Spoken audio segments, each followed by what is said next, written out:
who always has to hide his face. If a girl sees him, she falls madly in love with him. Kulin does not like this. He spends most of his time at home. He is the youngest son of the Moss family, a family blessed with good looks. Kulin explains that his older brother Okus is also very handsome and very famous on social media. He has millions of followers. It is undoubtedly because of his looks that thousands of girls are smitten with him, and Okus also helps people find dates. Okus's father, Parker, is also known as the Heartbreaker. He dated 200 women in his youth. Okus wanted to break his record, but when Parker met Jessica, everything changed. Jessica was also very beautiful, with a small mustache that made her even more attractive. Kulin stayed home and studied, but whenever he went out to buy groceries, girls would line up behind him because of his charm. They would go crazy, even making their noses bleed. Kulin's family had accepted that he was extremely handsome and that God had made him that way, but Kulin did not like this at all. Every girl wanted him because of his looks. However, Kulin wanted a life partner who would love him with all her heart, not just for his appearance. This is why Kulin almost stopped going out of the house. He was very bright in his studies, yet he did not want to go to school. Because of this, he had no friends. His mom, dad, and Okus were worried that loneliness might drive him insane. Some of his behaviors were also strange. He would talk to fish and play games by himself. Okus suggested that they should buy him a cat.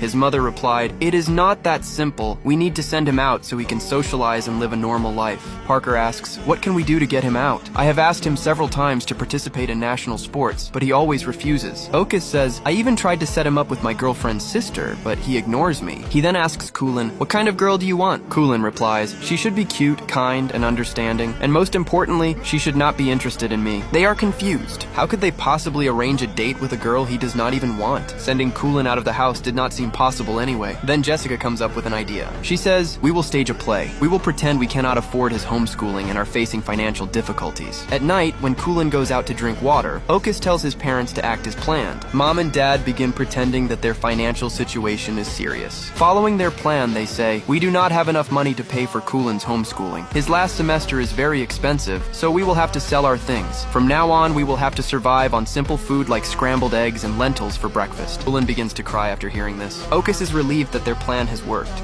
The next day, Kulin comes to his parents in tears and says, "Please forgive me. You have suffered a lot because of me. But now you do not have to sell anything because of me. I will go to school for my final semester." Okus is overjoyed to hear this. However, Kulin explains that he will only go to an all-boys school where there are no girls, so he will not face any problems. Jessica and the entire family agree to this condition because at least now Kulin will step outside and make friends. The day arrives for Kulin to go to school. Okus takes him to school on his bike. Okus insists that he remove his helmet, but Kulin refuses because he plans to wear it all day so that no one can see his face and be affected by his charm. However, when he enters Harrison High School, his plan backfires. Because of the helmet, all the students stare at him. Kulin quietly sits on the last bench to avoid attention. When the teacher enters the class, she is surprised to see a boy